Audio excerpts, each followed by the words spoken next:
আগের দিন তো তোমাদের সাথে আমি বাসন্তী পোলাওয়ের রেসিপি শেয়ার করেছিলাম। চলো আজ পোলাওয়ের সাথে খাবার জন্য চিকেন কষা রেসিপি শেয়ার করি। চিকেন কষা বানানোর জন্য আমি কিছুটা চিকেন নিয়ে নিয়েছি।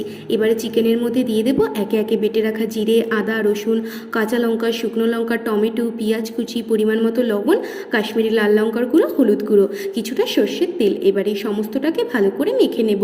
অন্যদিকে একটা কড়াতে কিছুটা তেল দিয়ে দেবো ফোড়নে কিছু জিরে আর টুকরো করা আলুগুলো ভেজে নেব। আর দিয়ে দেবো চিকেনটা। এবারে চিকেনটা ভালো করে কষে নেব যতক্ষণ না তেল ছেড়ে আসে।